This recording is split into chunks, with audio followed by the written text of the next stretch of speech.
Hey everyone, welcome back. Tonight, we have two terrifying accounts that both take place in Japan.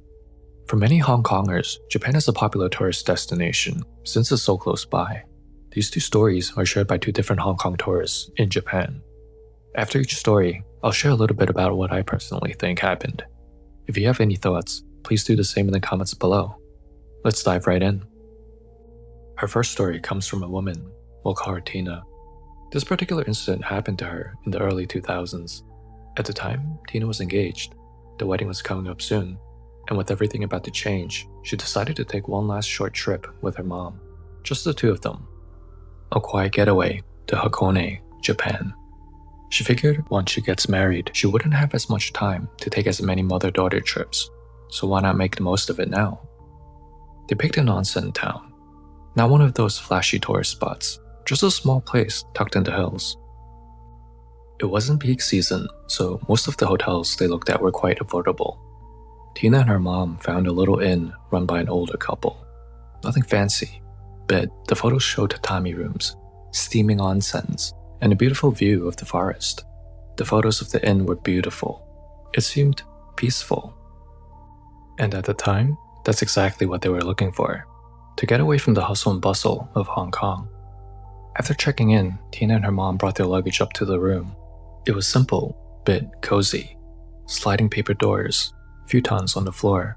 They decided to head straight down to the onsen. The indoor onsen was on the first floor, tucked at the end of a long, narrow hallway. The lights buzzed softly overhead as they made their way down.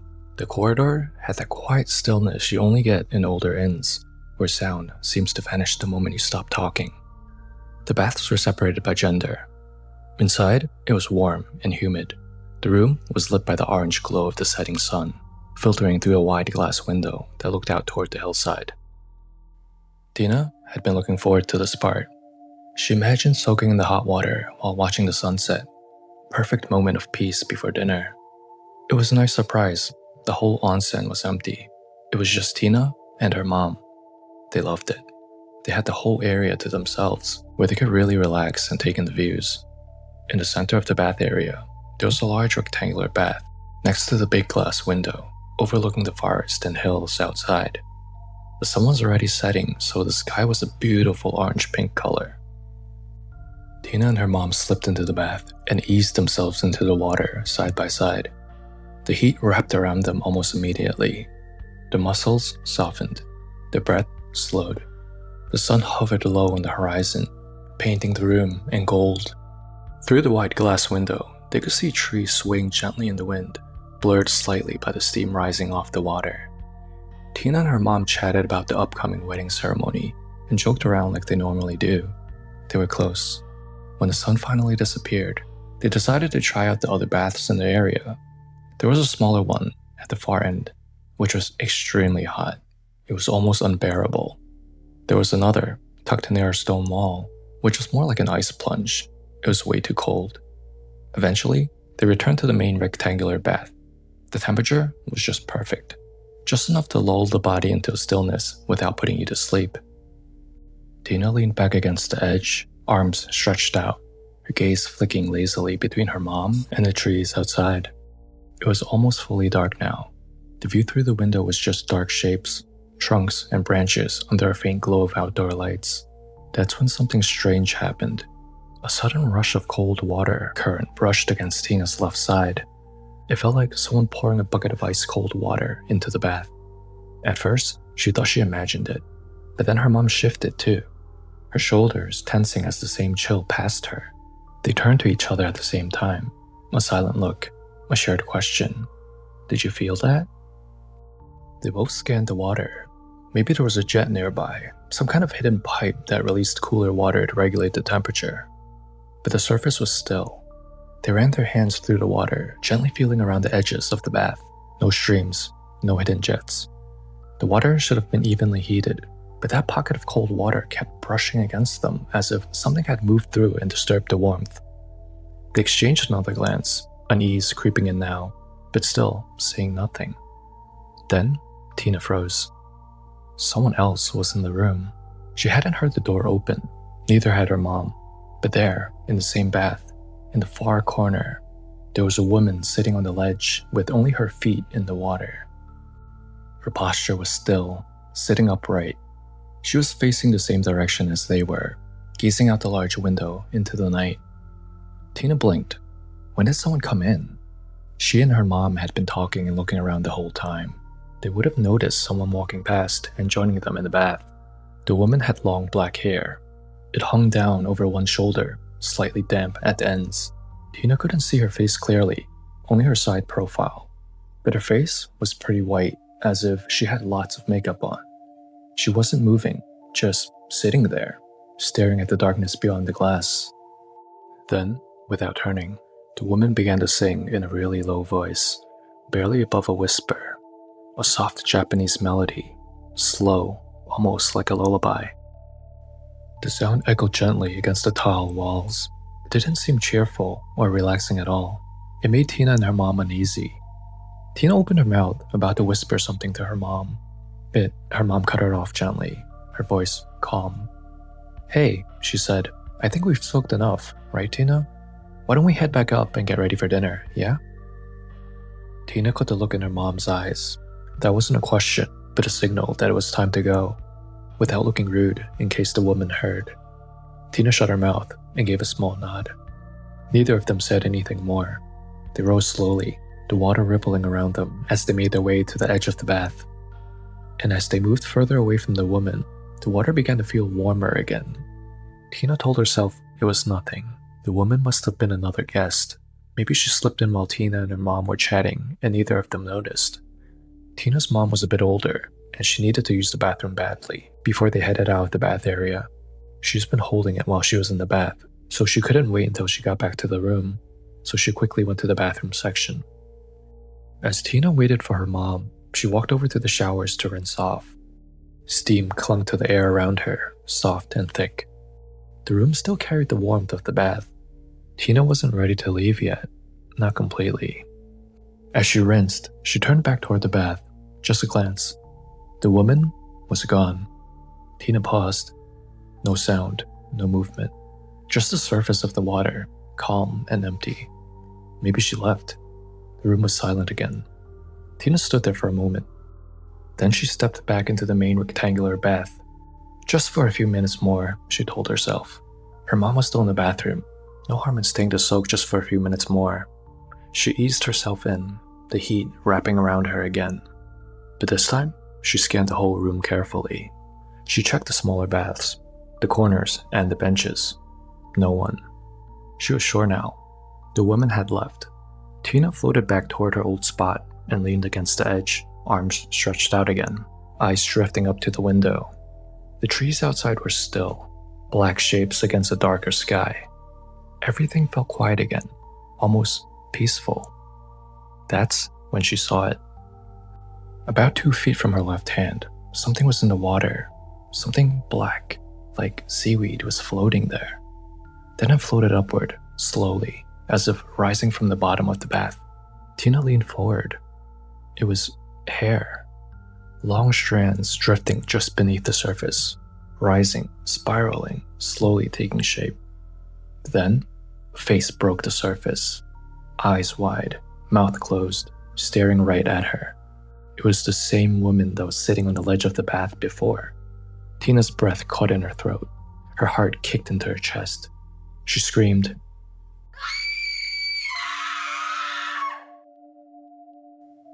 Loud, raw, no words at first, just panic. She splashed backwards, hands clawing at the bath's edge, trying to pull herself up. Her voice cracked as she shouted for her mom. By the time her mom rushed in, Tina was already halfway out of the bath, her hands shaking. "Mom, there's a ghost in the onsen." Her voice broke. Her legs felt like they'd forgotten how to move. Her mom grabbed her and pulled her out. It's okay, she said. "You're okay. There's nothing there." Tina turned around. The bath was empty. The water still. They didn't rinse off this time. Didn't say another word. They grabbed their towels, quickly ran to the changing area, and got dressed as fast as they could, then ran out of there. Tina and her mom burst out of the onsen into the hallway, still shaking. Their hair was still dripping wet. The cold hallway air hit their skin, but neither of them noticed. They didn't get far before someone saw them. A chef, mid-30s, in a white coat, stepped out from a side door carrying a serving tray. He stopped in his tracks when he saw them. Their faces must have said enough.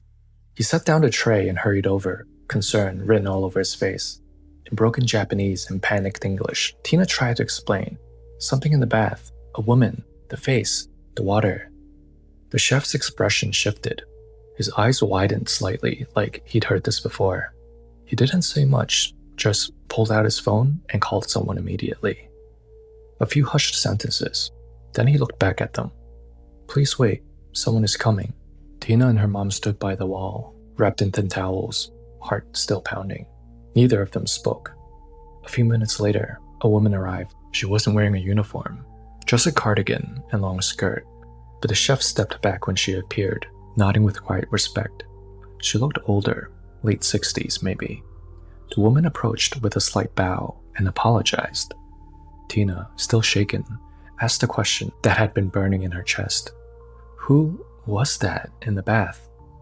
The older woman paused. She was surprisingly very open and honest about the whole thing, as if this has happened before. She told him the story in an almost matter-of-fact tone. Many years ago, there was a young woman who worked at this inn, part of the cleaning staff. She was quiet and kept to herself. She had problems at home. Everyone knew it, but no one knew what to do, and didn't want to interfere with her personal life. She often came to work with bruises and cuts, which she always tried to cover up with a ton of makeup. One day, when she was scheduled to be off from work, she showed up anyway. She walked into the onsen alone and sat on the edge of the bath with her feet in the water, staring out the big window. Some of the staff had seen her that day. They were surprised. She was supposed to be off. Someone asked her why she had come in. She just said, "I needed to get away from my husband." Then she added, "I never want to go home again." No one pressed her. Later that afternoon, she walked out into the woods behind the hotel, the same forest visible through the onsen's wide glass window. She never came back. They found her there, hanging from one of the trees, right where the bath looks out. Tina and her mom stood frozen in the hallway as the old woman finished the story. The air felt colder now, the silence heavier. Tina didn't want to spend another second in the building. She asked quietly if they could leave, check out early, but it was already late. The trains had stopped. The town was already asleep. The old woman understood. She bowed deeply again and apologized. Then she offered them a different room, one of the larger, more private suites, far from the onsen. She told them not to worry, that nothing else will happen to them. The new room was beautiful, a spacious tatami room with sliding doors and soft lantern light. There was even a private onsen on the balcony, steam rising gently under the moonlight. But neither of them used it. They didn't turn on the bath, didn't sit by the window. They were too scared. Tina didn't want to ever see what she saw in that onsen downstairs again. But the old woman was right. Nothing else happened.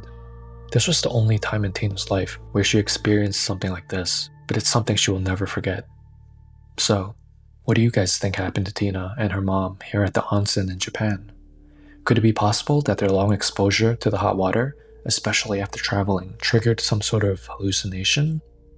I personally don't think Tina and her mom were hallucinating, and that what they actually came across was a Japanese ghost, a spirit of a woman who passed suddenly and violently, and with overwhelming emotional pain.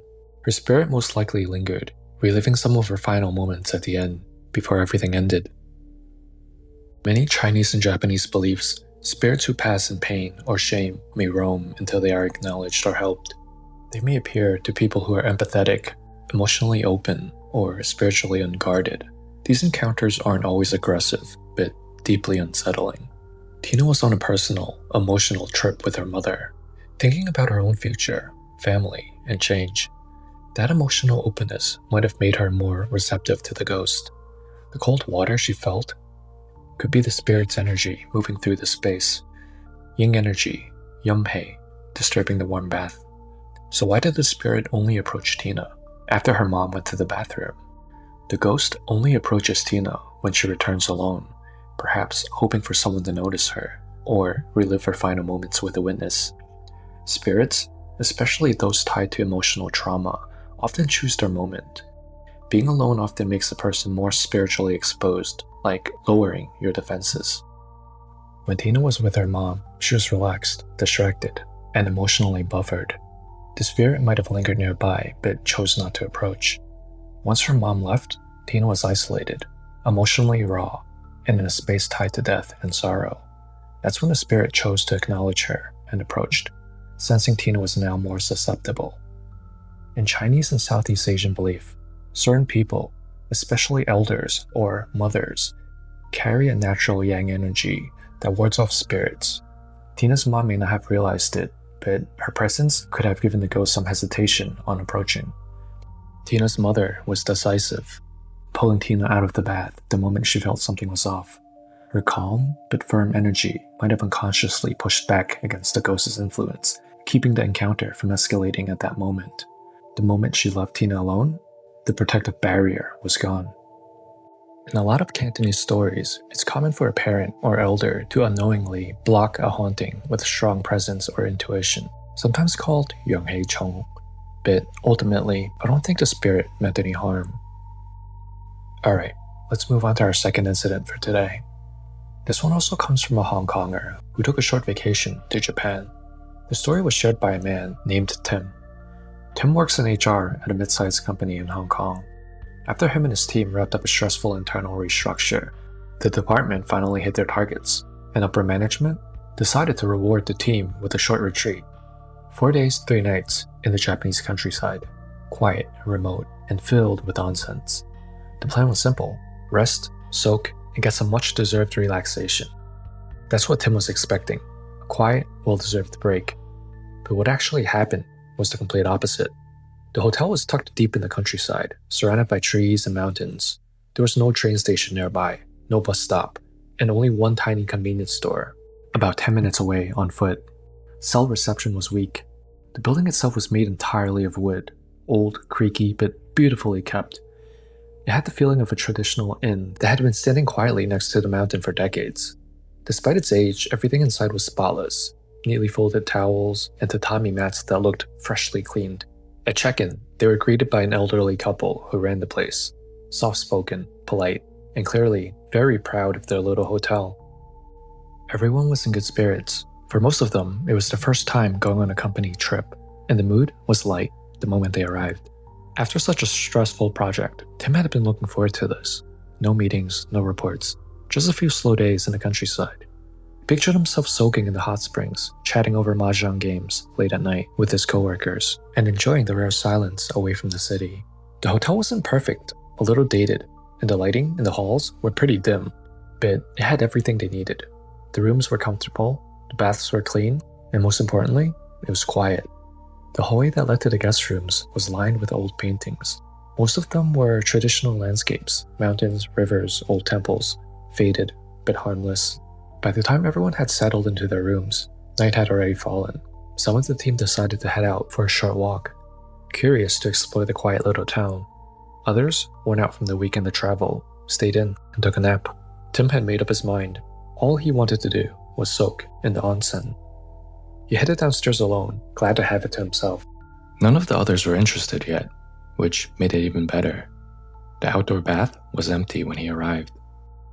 Steam rising in thick clouds from the surface of the water. The air was cold, sharp against his skin, but the water was hot. Almost too hot at first. He slid in slowly, the heat wrapping around him like a blanket. There was no sound, except the soft rush of running water and the faint rustle of the trees nearby. He leaned his head back against the edge, placed a damp towel over his face, and let his muscles relax. For the first time in weeks, he felt calm. A few minutes passed. Then, suddenly, someone yanked his leg.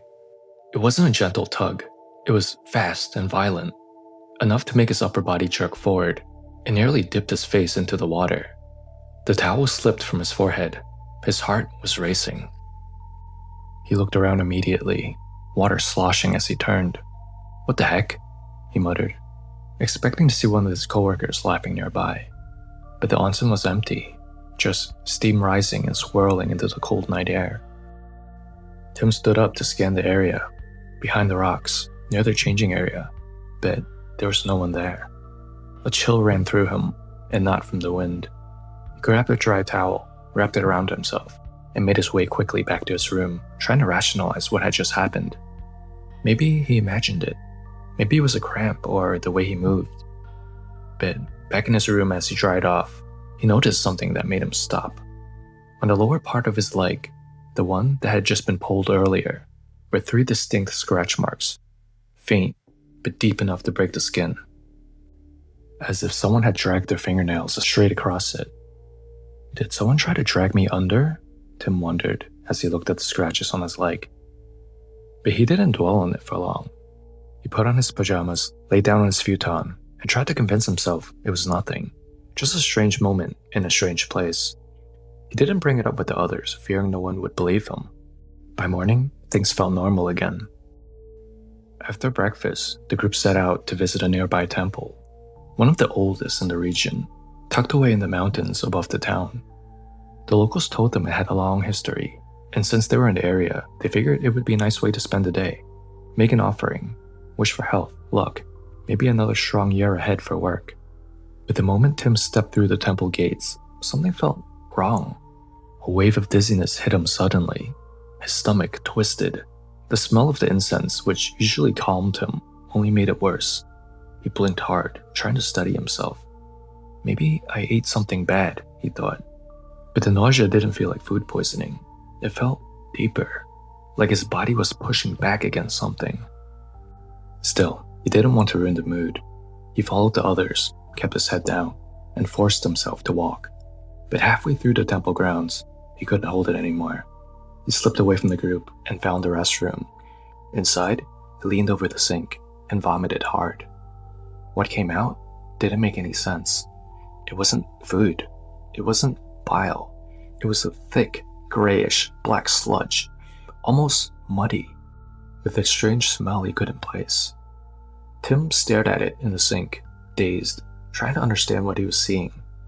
A moment later, one of his coworkers, Danny, stepped in after him, concerned. "Hey, are you okay?" Tim didn't answer right away. He was still staring into the sink. Danny looked down and froze. "What the heck did you eat?" Tim wiped his mouth with the back of his hand. His voice was low. "I've been eating the same thing as the rest of you guys, and doing the same things as the rest of you too.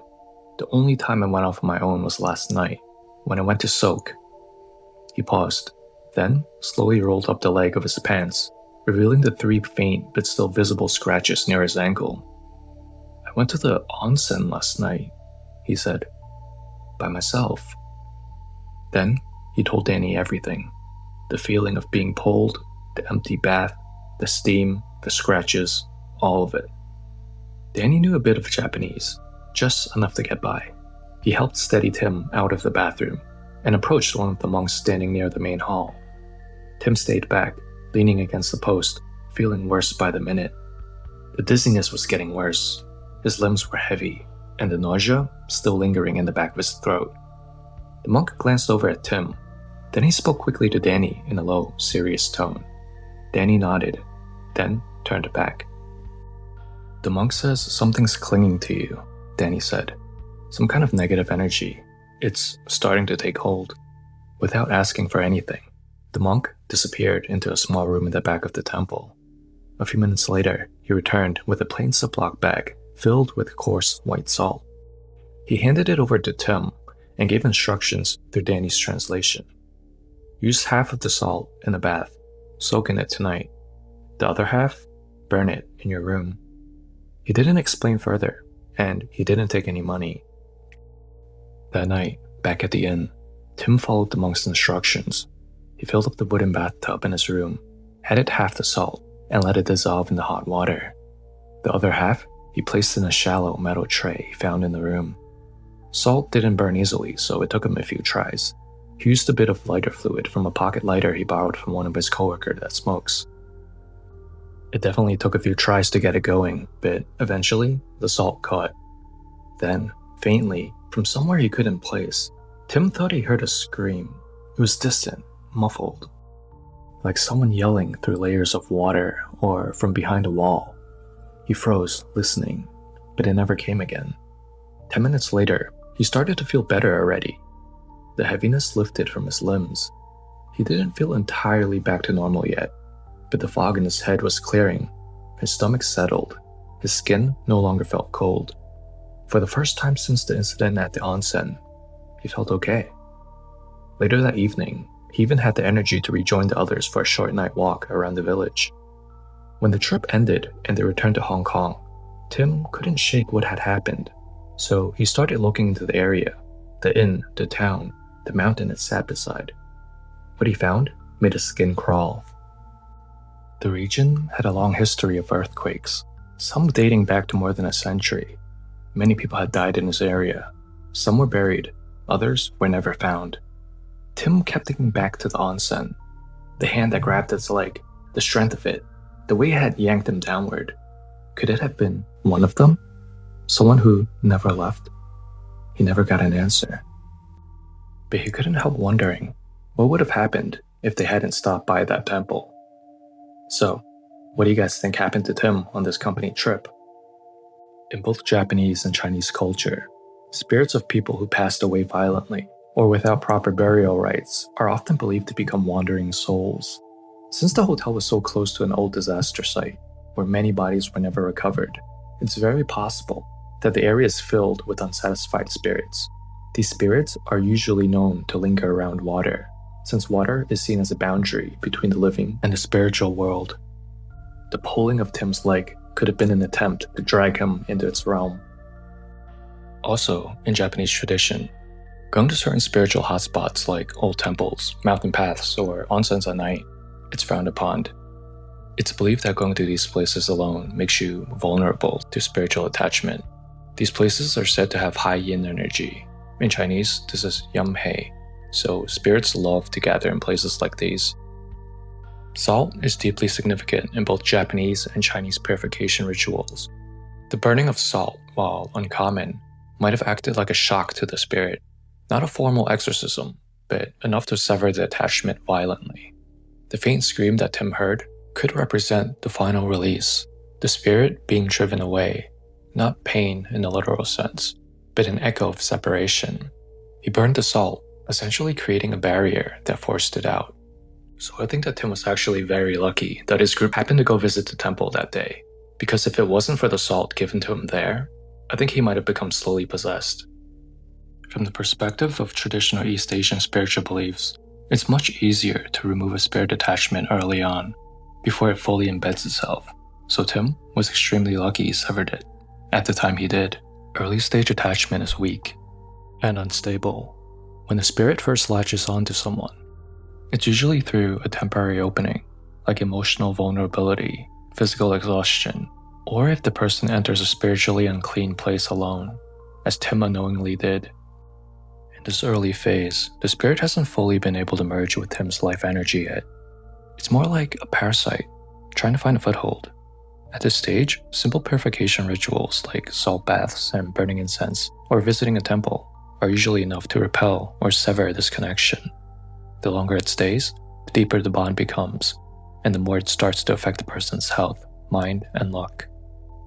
Eventually, the spirit will begin to embed itself into the person's home or body. At that point, it's no longer just an external attachment, and it becomes a full-on spiritual possession, seongsun in Cantonese. Trying to remove it at this stage would be much more difficult. The process could take days, even weeks, or more. If Tim had waited a few more days, or gone back home to Hong Kong without doing anything, the spirit would have mostly followed. Once a spirit crosses the ocean with you, geography doesn't matter anymore. Tim would no longer be in a haunted place. He becomes the haunted person. So if you ever experience similar strange symptoms, such as Tim, after visiting new places, always keep this in mind. Just like with physical health, it's important to catch these things early on, when it's still easier to deal with before it festers into something much more terrifying. I hope you all enjoyed this week's episode. Looking forward to us to sit together again next week for more terrifying stories from Asia.